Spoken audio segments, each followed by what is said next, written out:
Hello, ladies and gentlemen. Welcome to this week's episode of InFocus.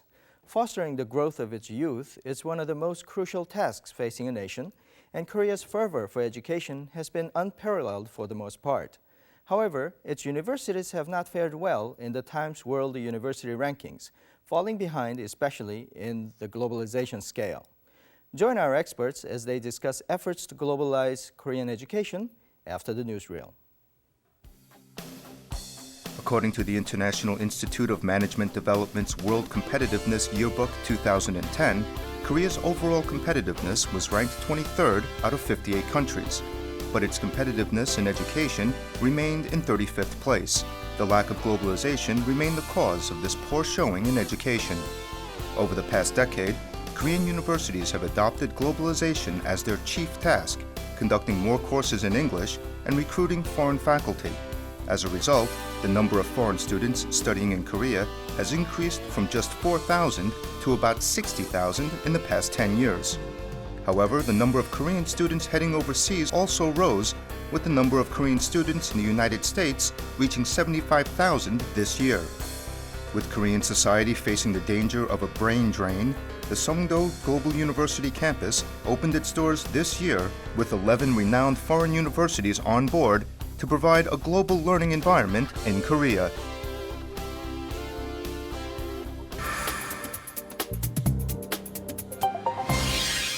We're back.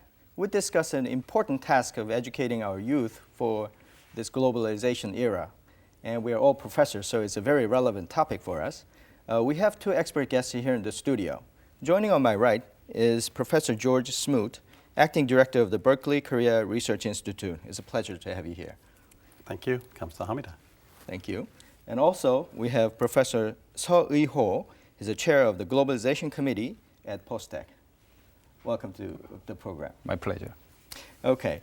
We'll start the ranking itself as a discussion starter. Professor Seo, what is your reaction to the result of the IMD report?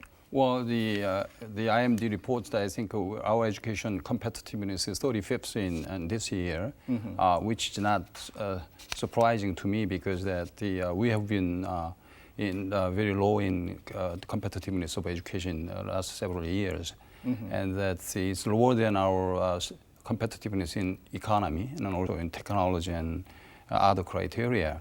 I think that there are two key problems, and the one is the creativity problem, and the other one is the lacking in globalization in our education. Those are indeed our key topics today. What was your reaction when you hear that we are 35th?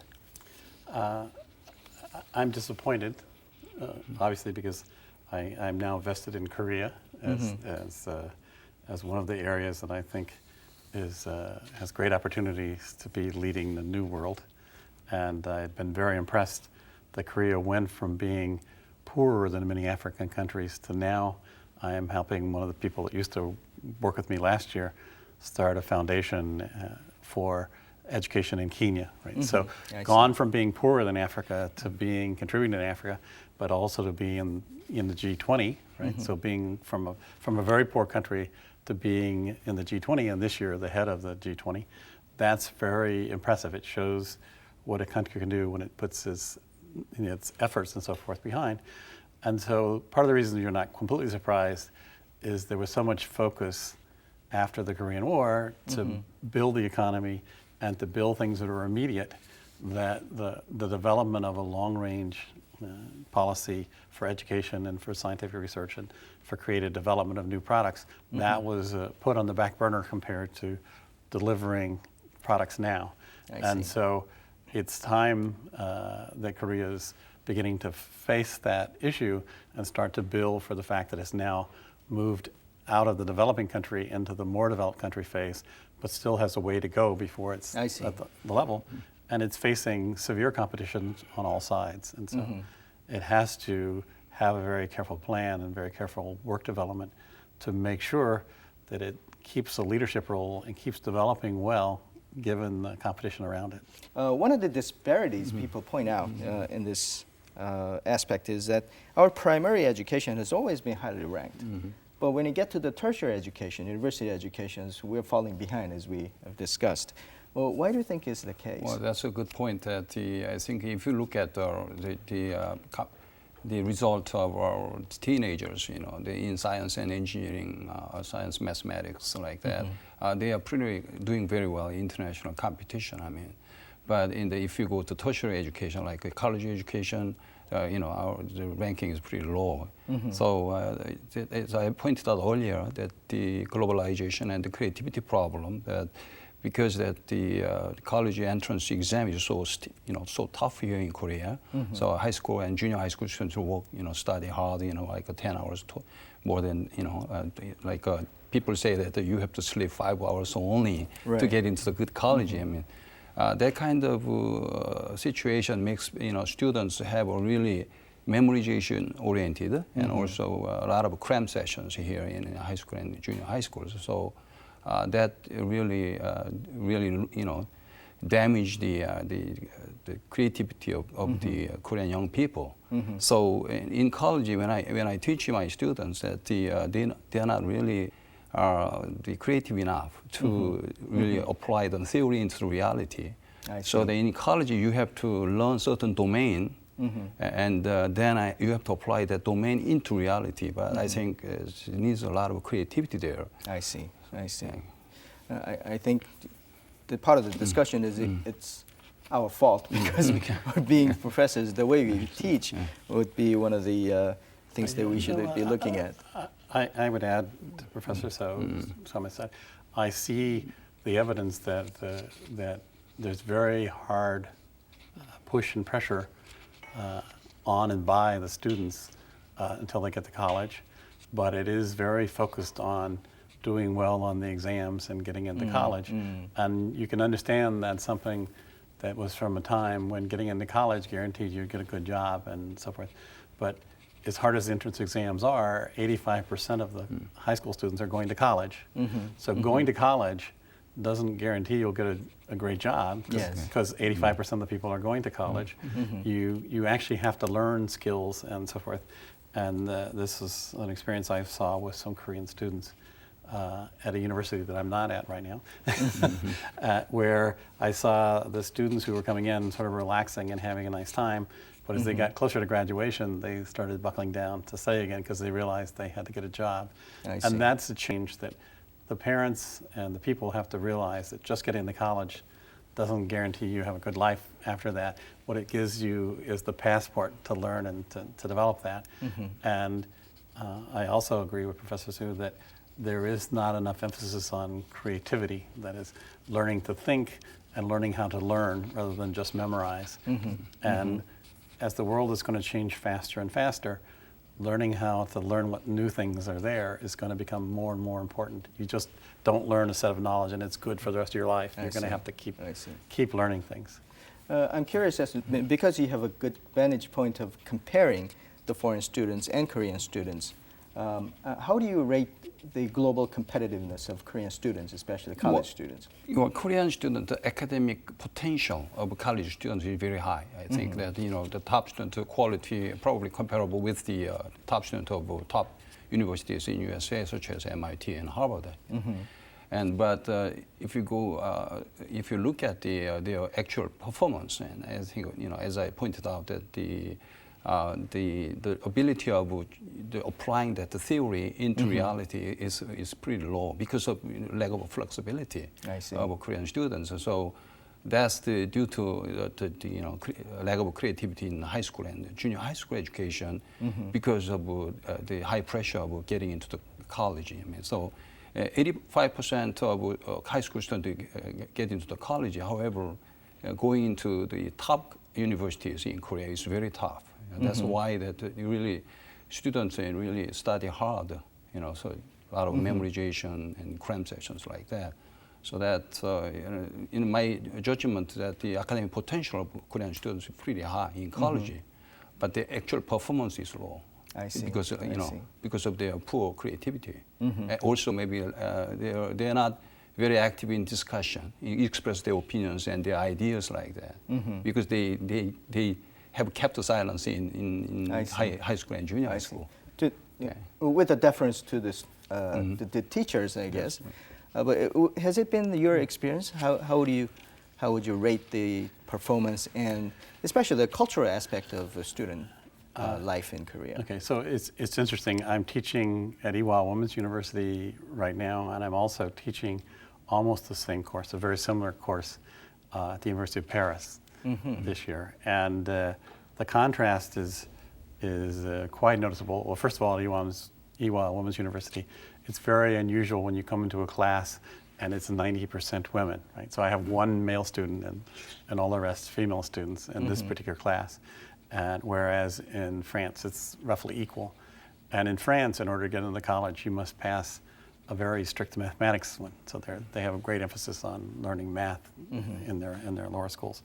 But I actually find the basic students aren't so different in their potential. It has to do with how well they're willing to work. And I have to say, we just had a set of, as part of the course, student presentations about some topic that they picked to study and then make presentations about. And I thought that the students did quite a good job at that. I was positively impressed by that. And I taught at Yonsei briefly before that, and I also think so. What I see is the very top students who are really interested in learning, they actually learn the basics extremely well. And so I've had one Korean student who was graduated from Yonsei and became a grad student at Berkeley. And he was very outstanding, but he was fairly rigid in terms of his ability to think. But if you look at the very top Korean students, they're excelling. They come to American universities, and particularly grad schools, and they turn out to be really outstanding and outstanding postdocs. So the basic skills are there, and the fact that some of them learn to work hard and they learn to study, I think, gives them the ability to compete at an international level quite well. It's the bulk of the people who don't. Most of the students just memorize. That's the problem we have in the United States. I see. And they don't learn really how to think and how to learn and what it means to innovate and be a leader. I think to address this issue, the globalization is one of the suggestions that people say that the Korean university should focus on.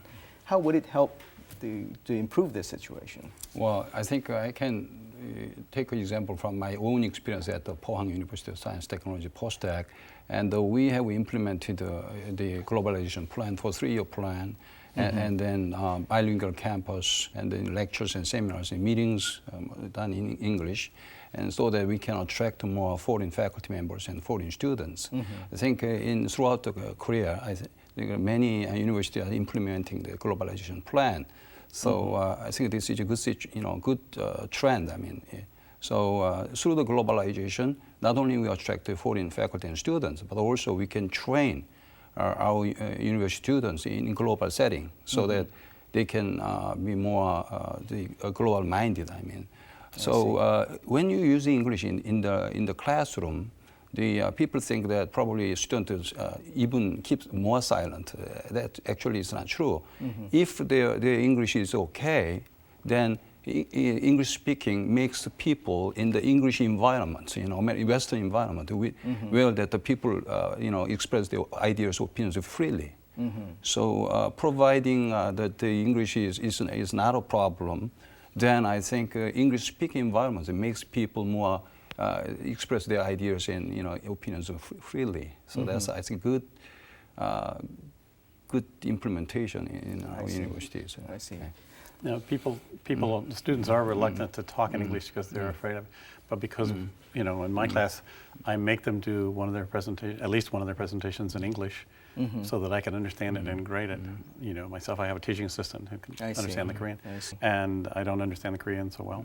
And I find that some of the students do very well. Some of the students, have to write everything out ahead of time, and then they kind of read their notes. But it's still a very good experience for them to have to stand up and make a presentation, either in Korean or in English, because particularly the women students tend to be reticent about saying anything in class at all. So that my colleagues and I, we make a big effort to make sure that in each class we ask a few of the students some questions so that they have to respond. And but that's part of your job as a professor, and the students don't know to do that. And Japan is an extreme case of that, where even up to graduate school, the students don't speak, basically. They're there to listen. Then that's another cultural issues that are similar to Korean situation. Now, there is an effort, actually you're quite involved in it, to bring foreign talents into Korean universities, but actually the other way around, foreign institutions coming into the Korean soil, so the Korean students will be exposed to that, to the international standards and the educational opportunities. You've been working on an international academic complex in Songdo. Yes. Could you tell us a little bit about what's the aim and how it is going? So I first got involved in the world-class university program. That's what brought me back to Korea more extensively. And I thought that was good to bring foreign scholars in to work with, with professors already in the universities, but also to teach and so forth. And I think that's a good way of beginning to do it. But if you really want to teach people how to do research and how to compete, it's good to bring in foreign universities and foreign research centers. So we proposed one, which is it's from the University of California, but we have 3 national laboratories. The Lawrence Berkeley Laboratory is in the one that I am from, which is the premier research institute in energy and energy research and climate and biosynthesis. That is the next generation of biological kinds of things. And the university is very outstanding education. So we proposed and put together a business plan for the Berkeley Korea Research Institute, which we thought the Songdo complex was really a great opportunity to try and do, and that is to bring in an institute that would specialize in energy and climate, that would go directly to solving problems that people would adopt, right? So that you can have all kinds of solutions, but unless you actually have people want to put it in their own homes or use it in their own car, you don't solve the world's problem. Right. And so we wanted to have research in energy and climate, energy efficiency, energy efficient buildings, biofuels and so forth. Then the biosynthesis, which is both for biofuels and for medicine and pharmacology. Those are, so that'll go spin off for biotech companies. And then a third part, which is basic research, which is building the pieces for the next thing. And then finally a small education component, which may grow over time. I see. And the idea is to have a research park and show people how you can do research and have it transfer to industry and commercial applications quickly, but how you can, and have that really matter and make a difference to Korea and the world, right? And so algae biofuels is one of the things we're pushing, because Korea actually knows how to do agriculture. Right. And but developing the standards and the local talent. And so our proposal is to hire young people here, take them to Berkeley and train them for a while, and then bring them back to Korea and have them living in Korea long term and doing research in Korea, but used to international standards and with international connections, and collaborating first with Berkeley, but then with more places. And we think that Songdo is a great location because from Incheon Airport, you can get to Tokyo, you can get to Beijing, to Shanghai, to Singapore very easily to those other places. You can play as a hub in terms of educational But it's not that we want to forget that. In fact, part of what we're proposing, we anticipate we'll be collaborating with Pohang on doing that. So one of the sets of people we want to do is accelerator development, which has commercial scientific applications, but commercial applications also. And so we're hoping very much to build this and have this go on. I see. It has an advantage of kind of bringing the global standard in Korean soil. Now, from the student's point of view, I think it's a good opportunity, but is there another side where Korean institutions, I mean, we've been hearing this complaints or criticism or the concern that there has been a brain drain because top of the students have been going abroad to study. Now, even in this Korean soil, if we are getting a brain drain to either Songdo or the global institutions, that would not be a very good news for the Korean institutions at this point. Well, in short term, probably that's true that probably the foreign institutions and in Songdo, wherever it is, probably take some top students off the top the universities in Korea. But in the longer term, I think it is a very good sign for opportunity for us because top universities like UC Berkeley, for example, and when they come here, that I think they set up the international standards, and then the Korean universities are competing with those universities. You know, when those universities are outside Korea, say it's a little bit, you know, because they're so far away. But it's now inside Korea, the competition is becoming reality. Right. So that I think that's very good for opportunity for the Korean university raise their level. And also, I think there are many parents who are sending their children to overseas, and that makes some family problem like that. So I think this is a good chance for them to send them to foreign institutes inside Korea. So I think in overall, in the longer term, it's a very good opportunity for Korea. Let me add to that, because I think there will be some competition for the best talent and between, and I think that'll be healthy. But my anticipation is that somewhat more than half of the people we hire will be not Korean, they'll be foreigners. So already at our institute in Ewha, we're about 60% foreigners, and in terms of the new hires and so forth. So we're just hiring now a professor to the university who's Indian, right, but very outstanding, but he's coming for a long-term job here. And our anticipation is that we'll be hiring Japanese and Chinese and Indians and Mongolians, or whoever is the best. You look for the best talent. The reason people go overseas is because there are better opportunities overseas in other places. Right. You have to create better opportunities in Korea, and people will come there, right? So we're seeing that in the case of engineers that used to come to the United States to find, you know, for education and find jobs and stay there. Now they're coming for education and going back to India because the job opportunities are there. And I see. if you provide really outstanding opportunities in research and in commerce and academia, you're going to find the Koreans returning home. I see. Let's bring this discussion back to the issue that you're raising, the creativity and passion that Korean students, for cultural reasons or for whatever reasons, lacked. Do you think this will address those concerns that you had? You think the bringing the foreign institute to inside Korea makes probably help the Korean students to raise their creative level, I guess, because as I said, that the competition. So because of competition, in Korean universities must wake up. I mean, they have to work hard. At Postdoc, for example, we encourage discussion-oriented classes. So we emphasize discussion, and so that students can express their ideas freely in the classroom. So because the international standards.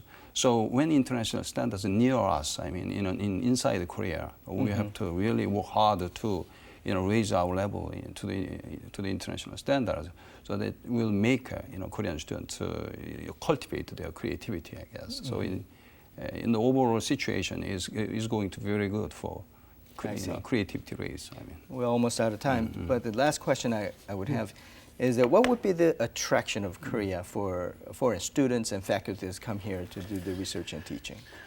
Right now, in places like India and China, there are not enough universities for the students to go. I see. And so they're coming in droves to the United States and even now to Europe, just because that's where they can go and get an education. And they're eager to become engineers and scientists and business people. And so they're seeking out places for education. But right now, there's a tremendous shortage of high-quality universities in the world, particularly in science and engineering. And so I think that there is a market for Korea. I see. And the good thing about Korea is it's very close to the demand, right? Which is Asia. Right?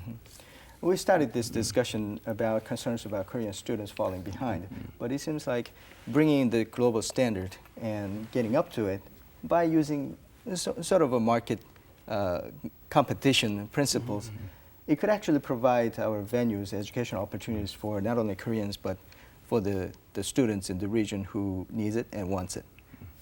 I think that has an opportunity for the Korean education going Yes, forward. I think so. With real globalization, you would like students to meet foreign students, see their standards, but also their long-term contacts that branch out across the globe. I see. On that note, we'll have to just finish our discussion today. Thank you for your discussion today. Thank you. Thank you. The Korean society enthusiasm for education has created an atmosphere of diligence second to none. However, what creates global competitiveness will be creativity and passion, traits which can only be fostered through a nurturing environment. At this juncture, perhaps, it is important for us to reflect on what the true aim of our education should be.